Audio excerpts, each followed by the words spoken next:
Bonjour, cher peuple de Dieu. Ce matin, je me place devant vous avec une nouvelle parole de sagesse. Je suis très contente d'être encore une fois de plus avec vous parce que l'Éternel a fait grâce. Pour cela, je remercie vraiment ceux-là qui vont écouter cette parole. Que cette parole ne vienne pas seulement vous édifier, mais qu'elle vienne déverser sa source, son abondance en vous. À travers cette parole, qu'elle vous enseigne vraiment ce que l'Éternel veut passer comme message parce que le message de l'Éternel est plus important que tout. Même, même la parole de Dieu qui nous enseigne comment faire pour comprendre l'homme, nous édifier encore sur le cas, le mode de notre vie de tous les jours. Alors, avant de continuer, le thème de ce matin s'intitule l'abus du pouvoir. L'abus du pouvoir, pourquoi? Parce que nous sommes dans ce monde, l'homme a toujours tendance à user de son autorité pour pouvoir faire du mal à celui-là qui est plus petit que soi. Donc, pour cela, nous allons donc lire dans un roi, chapitre 21, du verset 1 au verset 4, retourne au verset 4, la parole de Dieu dit ceci. Après ces événements, voici ce qui arriva. Un certain Naboth de Jezreel avait une vigne à Jezreel à côté du palais d'Achab, roi de Samarie. Achab ordonna à Naboth, donne-moi ta vigne pour que j'en fasse un jardin potager, car elle est tout près de ma maison. Je te donnerai à la place une vigne meilleure ou, si tu préfères, je payerai sa valeur en argent. Mais Naboth répondit à Achab, que l'Éternel me garde de te donner l'héritage de mes ancêtres. Achab rentra chez lui, triste et irrité à cause de cette réponse que lui avait faite Naboth de Jezreel. Je ne te donnerai pas l'héritage de mes ancêtres. Il se coucha sur son lit, tourna son visage contre le mur et ne mangea rien. Sa femme Jézabel vint le trouver et lui dit, pourquoi es-tu triste et ne manges-tu pas? Il répondit, c'est parce que j'ai parlé à Naboth de Jezreel et que je lui ai dit, donne-moi ta vigne pour de l'argent, ou si tu veux, je te donnerai une autre vigne à la place. Mais il répondit, je ne te donnerai pas ma vigne. Amen, amen, amen, amen, amen. Là, le passage que nous avons vu ici, là, nous manque encore combien de fois? À un certain moment, il y a souvent certaines autorités qui abusent souvent de leur pouvoir. Pourquoi? Parce que lorsque nous allons lire à la suite, le passage suivant, on va se rendre compte que Jézabel, qui était la femme de Achab, qui était la femme de Achab, le roi de Samarie, va user du pouvoir de son mari pour pouvoir donner des instructions pour que lapide de Naboth, pour pouvoir recevoir le terrain qui lui était attribué par ses ancêtres. Ici, on voit vraiment comment un pouvoir dont l'homme dispose est utilisé à mauvais escient. Pourquoi? Parce que dans notre société aujourd'hui, lorsque quelqu'un est supérieur à l'autre, qu'est-ce qui se passe? Il veut tout le temps humilier celui-là qui est tout petit que lui. Alors que nous devons rester à l'esprit que Dieu nous demande de nous aimer les uns et les autres. Nous sommes égaux aux yeux de Dieu. Peu importe comment tu fais pour vivre, pour gagner ton argent, si aujourd'hui tu tombes malade, tu prendras les mêmes médicaments que celui-là aussi que tu as humilié hier, cette personne-là, et tu verras que à ce moment de ta vie, même ton pouvoir ne pourra pas te sauver. Ce pouvoir-là ne pourra pas te sauver. Nous sommes égaux au Dieu de Dieu.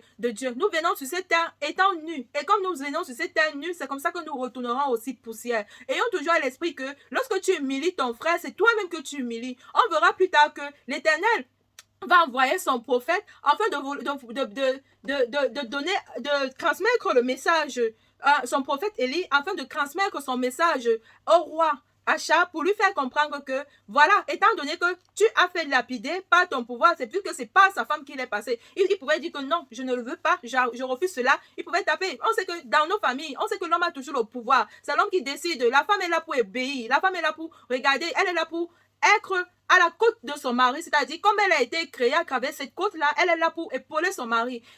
Si elle voit vraiment que ce qui irrite son mari, elle aurait pu dire non, ne c'est pas comme ça là, calme ton cœur. Mais qu'est-ce qu'elle a fait? Elle a pris les devants, elle est partie. On retrouve encore comment une nouvelle scène se passe. C'est comme par exemple Adam, l'Éternel avait demandé de ne pas manger ce fruit qui était défendu. Mais Ève a mangé ce fruit, elle a donné à son mari. Son mari pouvait dire que Adam pouvait dire que non, je ne le veux pas. On retombe encore sur cette même scène.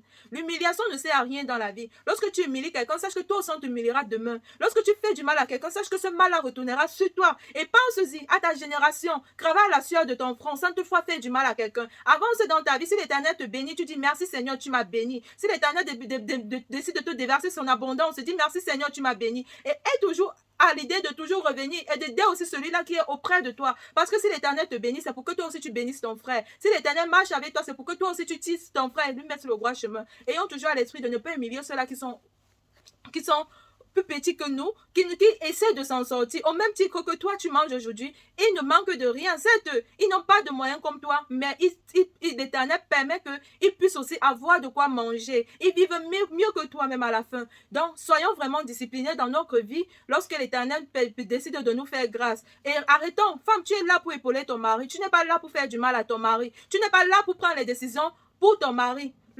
Tu sens que ton mari n'est pas apte à faire quelque chose, laisse l'Éternel diriger. Tu dois être là pour pouvoir l'épauler et non pour prendre certaines décisions qui vont empirer son cas. Lui, il a demandé grâce à Dieu. L'Éternel a donc dit, par la suite, lorsqu'on lit, l'Éternel a dit, non, je vais, étant donné que tu t'es humilié devant moi, je vais plutôt punir ton enfant, son fils. C'est-à-dire, vous voyez comment la malédiction de quelqu'un dont tu as hérité l'Éternel, tu as pris la vie de quelqu'un, ça quitte de toi, mais ça part maintenant tomber sur ta famille. Qu'est-ce que tu as fait, parent, qui a les répercussions sur ta vie de famille aujourd'hui? Qu'est-ce que tu es parti faire qui impacte dans la vie de ton enfant aujourd'hui? Soyons des parents responsables qui sont là pour pouvoir diriger nos familles, qui sont là pour pouvoir montrer le droit chemin, qui sont là pour pouvoir montrer le chemin à nos enfants demain. Vraiment, soyons ces enfants-là et que vraiment, que la grâce de l'Éternel continue à nous épauler et que lorsque nous voyons vraiment que nous voulons tomber, ayons toujours l'aimabilité de revenir à Dieu et de dire, Seigneur, nous ne pouvons pas sans toi, nous avons besoin de toi. Ou bien que lorsque tu sais que tu as fait du mal à quelqu'un, ne n'use pas de ton pouvoir pour faire du mal, pour abaisser ton prochain. C'est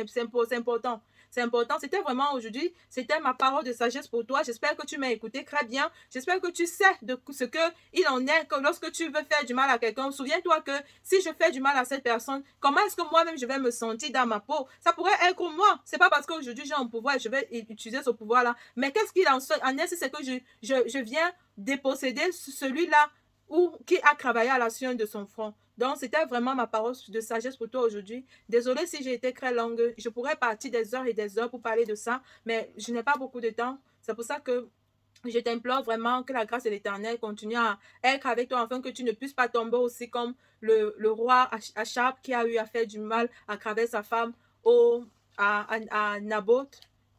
Vraiment que l'Éternel soit ton partage et qui te dirige. Merci de m'avoir écouté et on se voit bientôt sur une nouvelle vidéo. Allô?